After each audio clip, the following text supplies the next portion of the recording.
Intellect Solutions, empowering people, connecting businesses.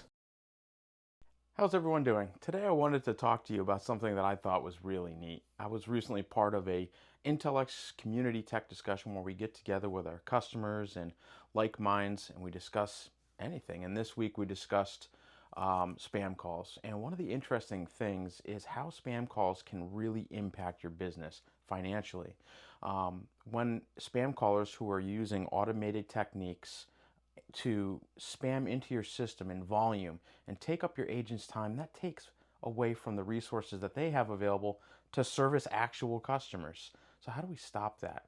Well, in this video, I'm going to take the technique that was brought up by one of the members of the tech community and put it into action with some small tweaks. We're going to stop those calls from ever hitting the agents, and we're going to do it in Communication Manager with Vectors. Let's dive in and take a look and see how that's done. All right, we're going to dive right into Communication Manager here and check out vector number 1. This is where my robocall blocker is going to be set up. And you can see at step 2 I have a comment, and step 3 I'm kind of flushing that variable out and setting it to a null value of 0. And then we're collecting 4 digits after an announcement for that variable. We're going to store those digits that the customer enters into a variable called R, or variable R value. And then we're going to check that value on step number 5 to see if it is greater than or equal to 0101. Now, why did I choose 0101?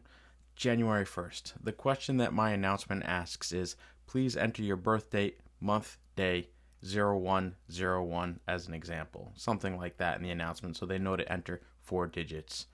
And basically what happens is if a robocaller comes into the system and is asked, please enter these digits, it may try to enter a 0, it may try to enter a 1, but it probably won't try to enter a birth date.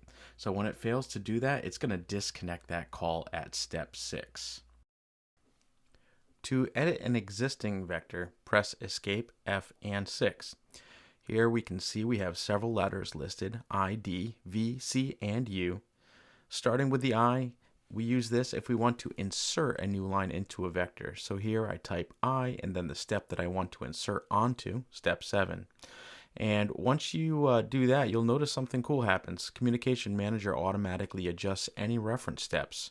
Step 5 was set to step 7 on the go-to step, and Communication Manager automatically adjusted this to step 8 because that step was pushed down once we inserted our new step. Pressing Escape F6 again, we'll use the D to delete the step we just inserted. Next, the letter V allows us to view, and in this case, we are going to view what our variable R stands for.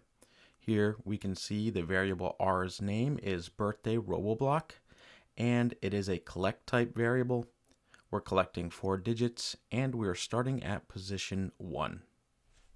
If we wanted to comment out a step in our vector, type C followed by the step we wish to comment out. In this example, I commented out step 6, and when commented out, the step will not execute. So in this case, the call will not disconnect now that the step is commented out. This could come in handy if you need to remove a step in a pinch, but didn't want to remove it entirely. But we want those robocallers to get disconnected when they can't enter in their birth date, so let's uncomment that with the letter U, followed by the step we want to uncomment. And now that that step is uncommented, it will execute the disconnect function. The last piece of this is where we set up our variable.